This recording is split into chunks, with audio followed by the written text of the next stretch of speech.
오늘은 총회가 정한 선교 주일입니다. 여러분, 교회가 존재하는 본질적인 그 이유가 무엇일까? 교회가 모여서 예배도 하고 친교도 나누고 봉사도 하고 전도하고 선교하고 물론 예배 중에는 찬송하고 기도하고 합니다마는 그 모든 것 중에서 교회의 가장 본질이 무엇일까? 그 중에 마지막 하나를 남겨둔다면 교회의 존재 이유는 무엇일까 하는 물음 앞에 영국 사람이죠. C.S. 루이스라고 하는 분이 쓴 책 중에 보면 스크루테이프의 편지라고 하는 책이 있습니다. 이 책에 이제 픽션, 그러니까 지어낸 얘기죠. 지어낸 얘기 중에 이런 얘기들이 있는데, 그러니까 지옥에 있는 삼촌 마귀가 이 땅에 있는 이제 조카 마귀에게 인간을 미혹하는 방법들을 이렇게 일러주는, 역설적으로다가 일러주는 그 이야기를 이제 기록을 해놨는데, 지어낸 얘기입니다만은 우리가 좀 새겨들어야 될 내용이 있습니다. 어느 날 조카 마귀가 삼촌 마귀에게 와서 아주 슬프게 웁니다. 그래서 왜 우냐고 하니까 조카 마귀가 말을 해요. 삼촌 억울해서 그렇습니다.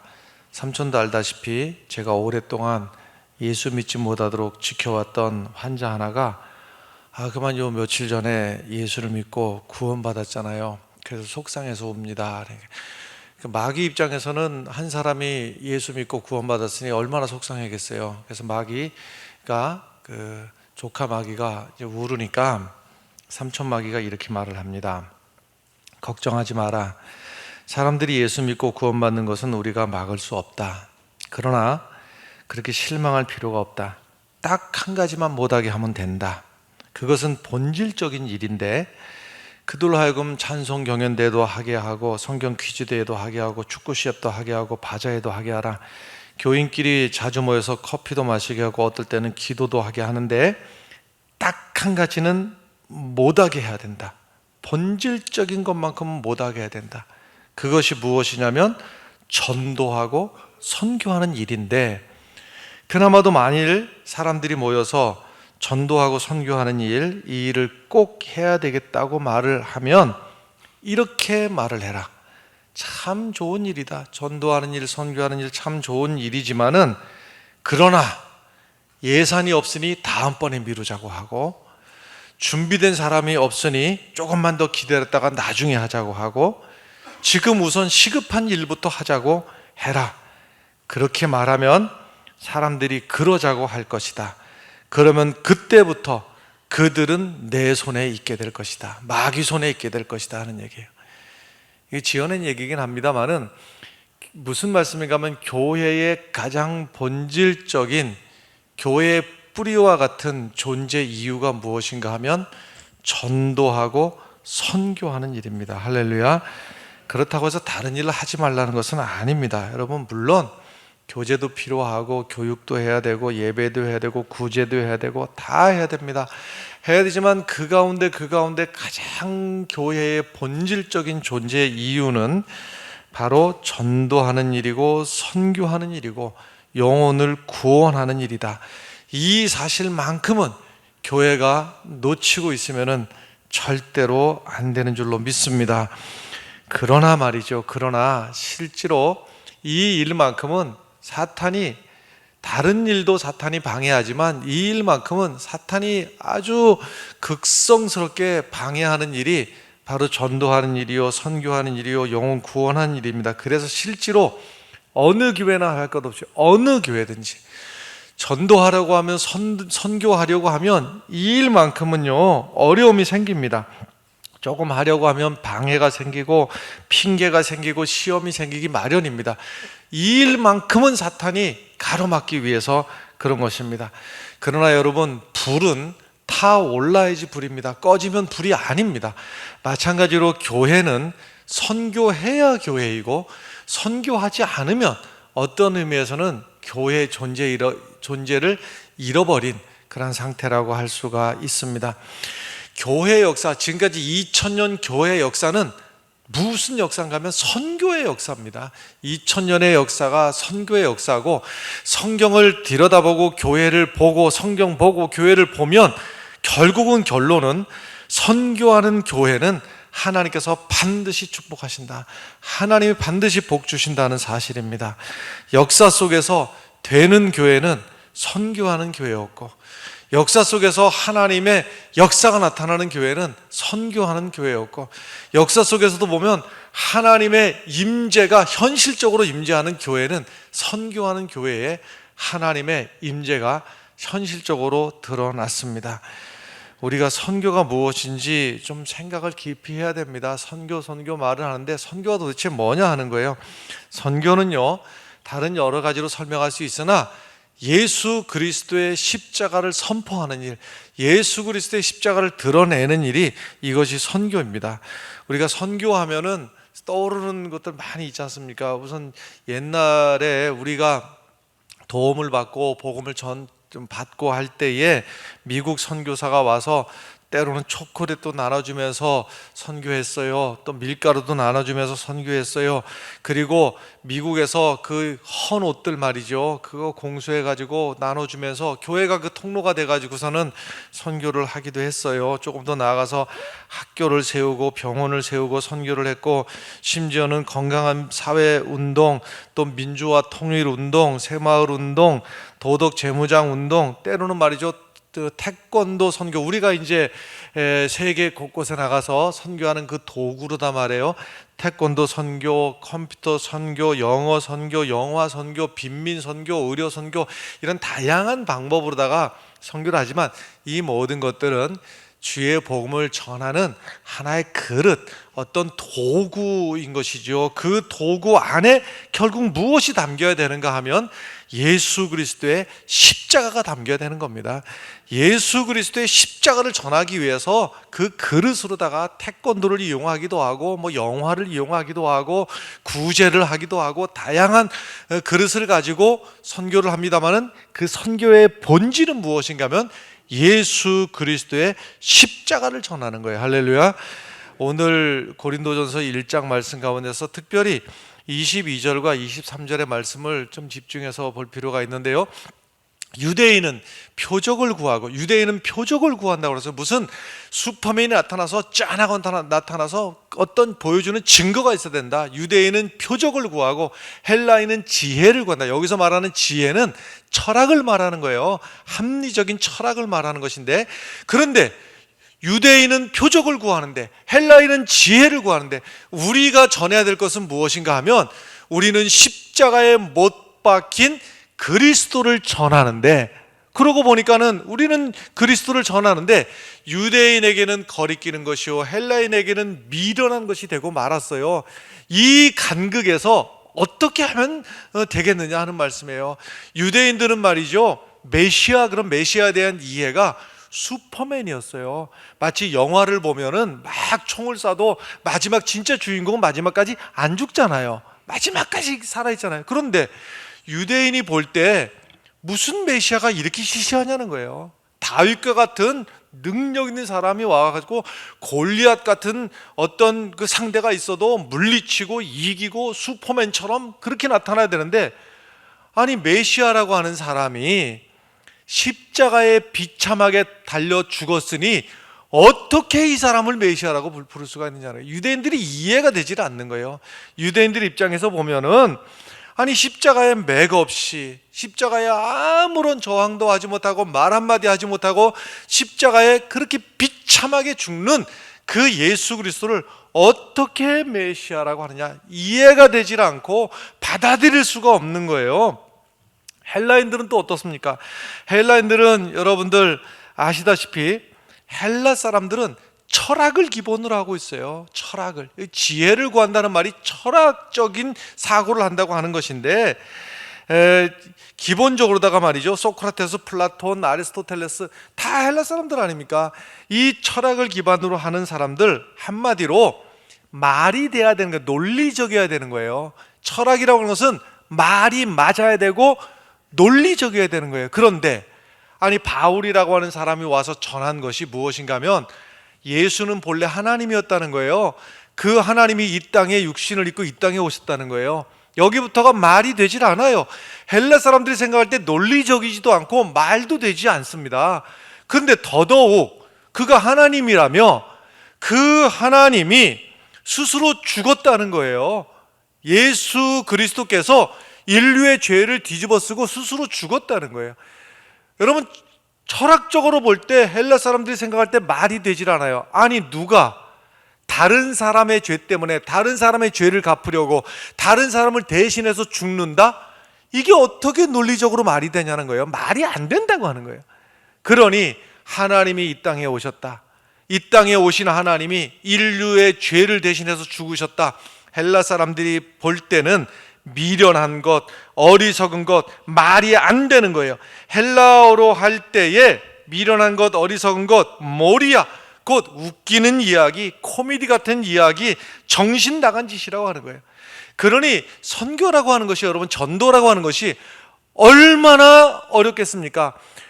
상대방은 유대인이 생각할 때는 표적을 구하고, 헬라인이 생각할 때는 지혜, 다시 말해서 철학을 구하고 있는데, 우리가 전해야 될 것은 십자가에 못 박히신 예수를 전해야 되는 것, 이것이 전도이고 이것이 선교이니 얼마나 이 힘든 일이겠냐 말이에요. 실제로다가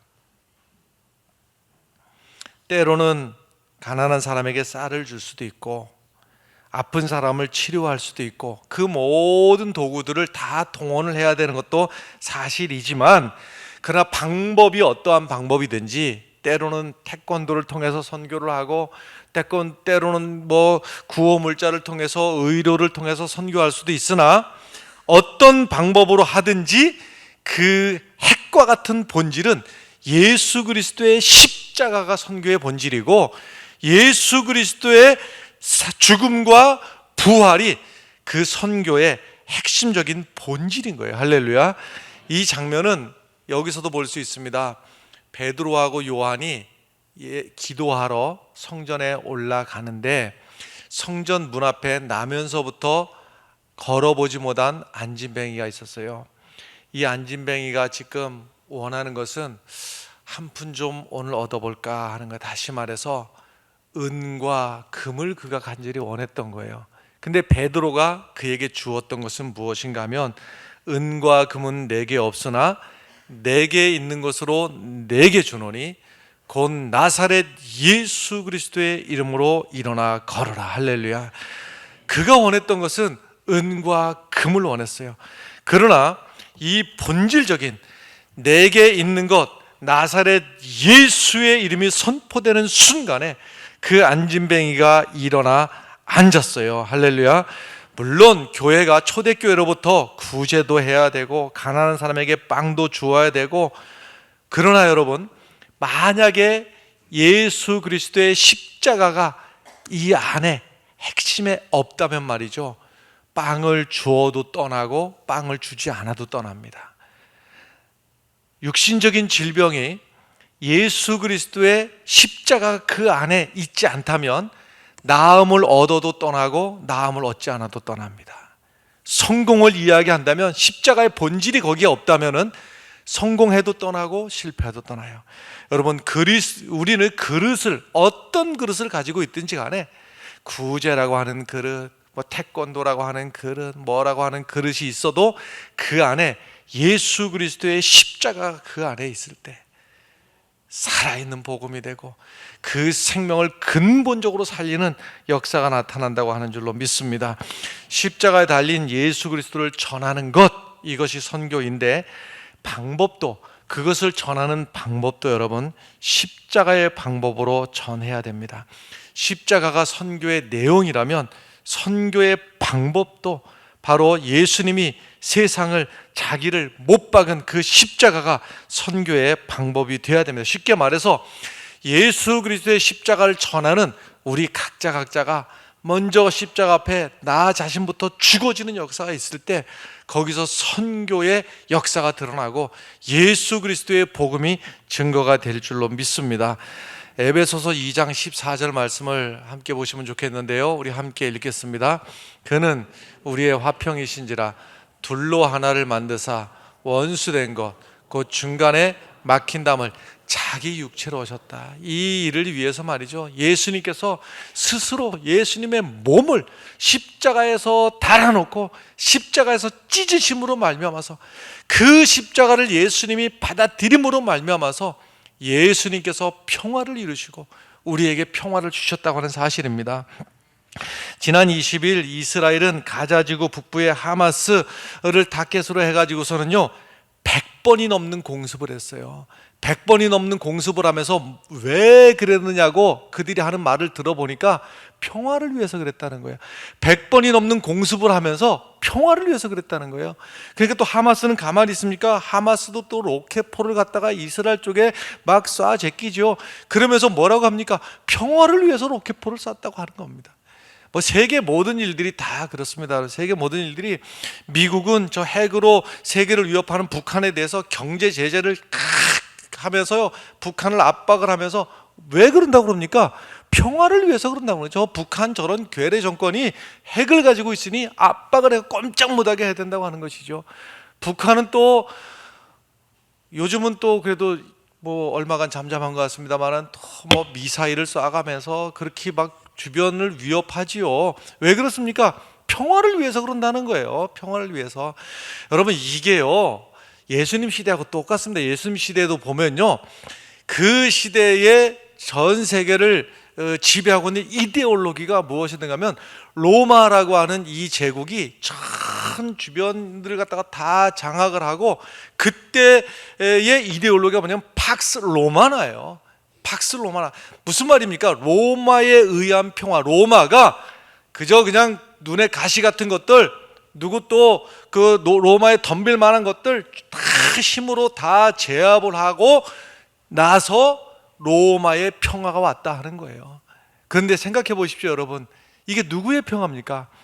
지배자들, 가진 자들에게는 혹시 평화였을지 모르나 여기에 눌림받고 있는 주변 모든 나라들이 어떻게 이게 평화겠느냐고요. 근데 팍스 로마나가 전 세계 당시에 제1의 이데올로기였어요. 근데 이때 아니라고, 팍스 로마나 지배를 받는 사람에게도 평화가 아니고 지배하고 있는 그들에게도 진정한 평화가 아니라는 거예요. 예수님께서 말씀하신 것은 무엇이냐면 팍스 크리스투스라고 하는 거예요. 이 지배해서 상대를 이겨서 억눌러서 얻는 평화가 아니라 예수님이 주시는 평화, 진짜 평화가 있는데 그것이 뭐냐면 팍스 크리스투스라고 하는 거예요. 나 자신을 십자가에 못 박아서 내가 희생함으로 말미암아서 너를 섬김으로 말미암아서 주는 진짜가 평화 있다 하는 것을 예수님이 먼저 몸으로 보여주셨고 우리들로 하여금 그 뒤를 따라오게 하셨던 거예요. 할렐루야. 이게 진짜 평화라고 하는 거예요.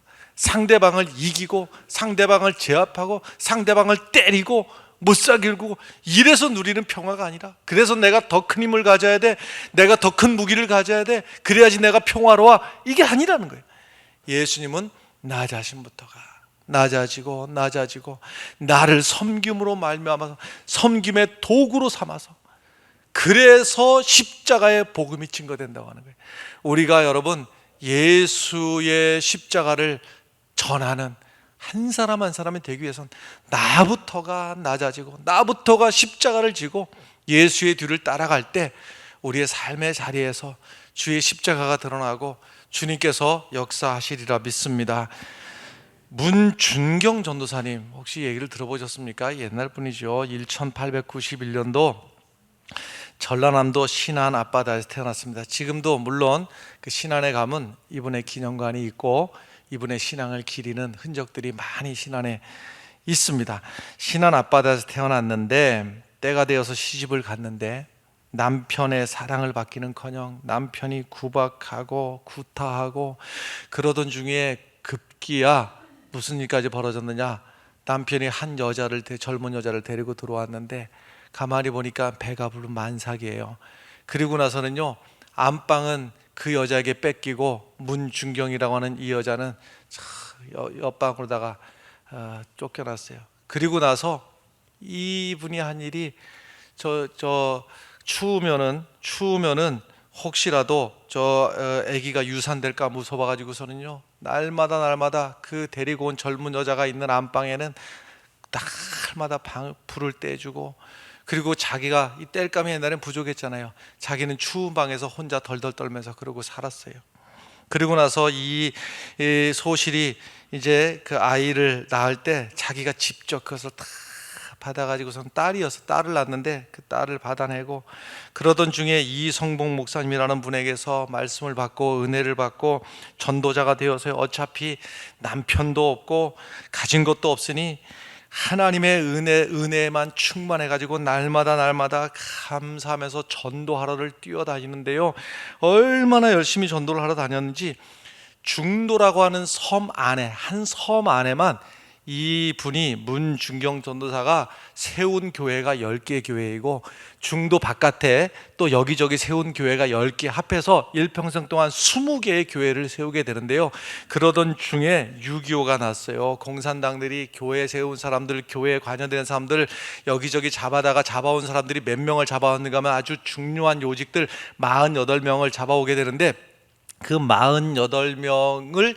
차례대로 그 바닷가에다가 신안 앞바다에 세워놓고서는요, 하나씩 총으로다가 총질해가면서 이제 차례대로 죽이는데, 안 된다고 내 교인들만큼은, 이 사람들만큼은 죽이지 말라고 하면서 매달릴 때예요, 공산당이 이 문중경 전도사를 늙은 씨암탉이라고, 여기서부터 사람들을 전도해가지고 그랬다 늙은 씨암탉이라고 부르면서, 이 사람만큼은 좀 심하게 욕도 했습니다만은 이 사람만큼은 죽여야 된다고 그래서 몽둥이로다가 때리고 하다가 결국은 공산당이 총을 쏴가지고서는 그 자리에서 죽임을 당하게 되지요. 그럴 때 마지막 죽음에서 하나님, 내 영혼을 하나님의 손에 맡깁니다 하면서 죽어갔어요.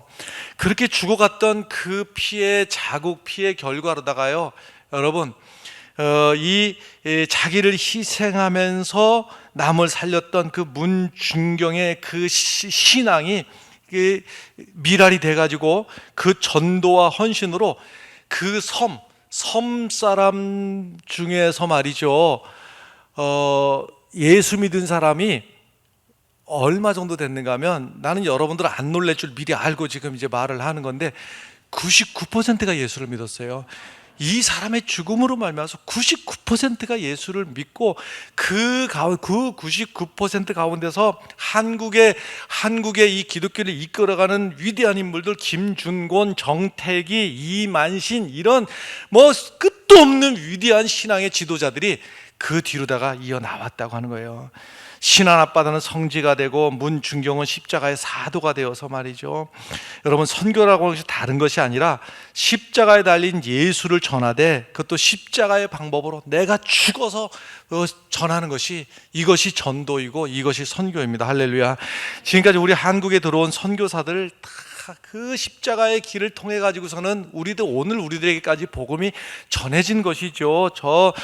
대동강변에 와가지고서는 제너럴 셔머너를 타고 들어와 가지고서는요, 제너럴 셔머너가 불에 타던 중에 여기서 토마스라고 하는 27살짜리 선교사가 와가지고서는요, 이제 자기가 이제 불에 타는 배에서 내려가지고서는요, 불에 탈 수가 없으니까 이 강변에 딱 내렸는데 자기를 목을 베려고 하는 그를 축복하면서 말이죠, 나를 목을 베려는 그를 축복을 하면서 성경 말씀 쪽복음을 갖다가 그에게 내밀 때에 그것을 받은 그 목을 내리치는 순간에 나를 축복을 해주는 이 충격 때문에 말이죠, 박충곤이라고 하는 사람이 예수 그리스도를 받아들이고 평양에 있는 교회에 처음 장로가 돼가지고요, 내가 죽였던 그 선교사 토마스 선교사를 자기 입으로 증언하면서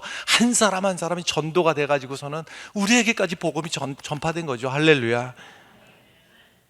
이런 피해 역사가 있어서 우리들에게 복음이 전달된 거예요.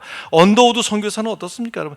결혼하자마자 신혼여행도 안 가고 이 땅에 복음을 증거하기 위해서 돌아다니면서 언더우드 선교사의 그 기도문 중에서 보면요, 주여 지금 아무것도 보이지 않습니다. 보이는 것은 고집스럽게 얼룩진 어둠뿐입니다. 어둠과 가난과 인심에 묶여있는 조선 사람뿐입니다.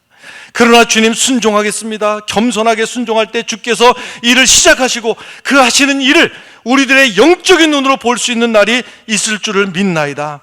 믿음은 바라는 것들의 실상이요 보지 못하는 것들의 증거니라고 하는 말씀을 따라서 조선의 밝은 앞날을 볼 수 있게 될 것을 믿습니다. 주여 오직 제 믿음을 붙잡아 주옵소서. 어디부터 시작해야 될지 무엇을 해야 될지 모르는 캄캄한 이 조선의 땅에 복음을 들고 와서 언더우드 선교사 지금 몇 대를 이어가면서 지금까지도 이 땅을 위해서 복음 증거하는 일에 그 가문 전체가 십자가의 길을 따라서 복음을 증거해서 오늘 우리들에게까지도 복음이 증거가 된 줄로 믿습니다. 아펜젤라 44살에 목포에서 배를 타고 가다 죽게 되는데요, 이 사람이 본래 이제 목포에서 있었던 그 성경을 번역하는 그 일에 참석하기 위해서 좀 일찍 갔어야 되는데 오해를 받아갖고, 러시아 첩자라고 하는 오해를 받아갖고 사람들에게 몽둥이 찜질을 당하느냐고 조금 늦게 가게 돼요. 늦게 가던 중에 배를 타고 성경 번역을 위해서 가던 중에 다른 배하고 부딪혀가지고 파산을 해서 물에 빠져 죽게 되는데, 얼마든지 살 수 있었어요. 얼마든지 살 수 있었으나 거기서 빠져 죽어가는 어린 소녀 하나를 구하겠다고 물에서 애를 쓰다가 그만 기진맥진해서 빠져 죽고 말았어요. 그런 피의 흔적이 있었기 때문에 우리에게까지도 복음이 전해진 줄로 믿습니다.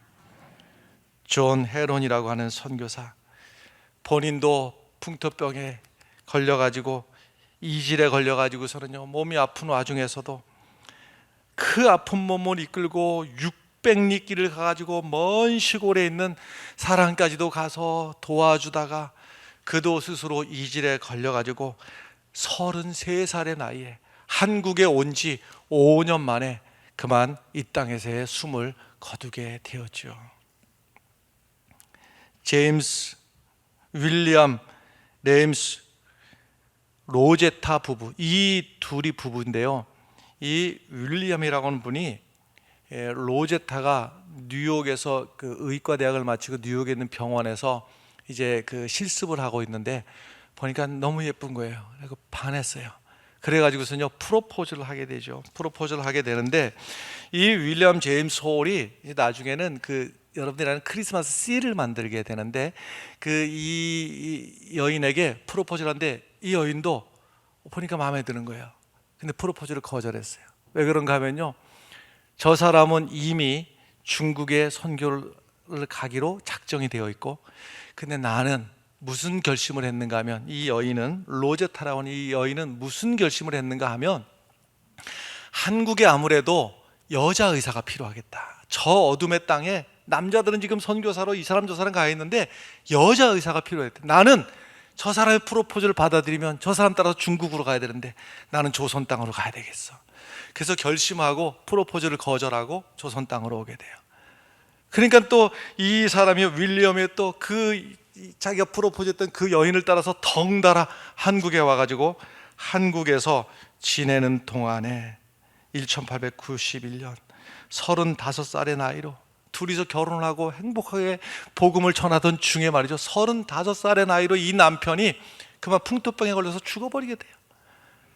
그러나 남편은 이 땅에 숨을 거두었지만 85세가 되도록 일평생 이 땅에 복음을 전하면서 그 없는 사람들 또 여인들이 얼마나 여의사를 필요로 하는데 그들을 도우면서 섬기면서 이 땅에서 마지막 85세 숨을 거두기까지 이 땅에서 복음을 증거하다가 돌아가셨어요.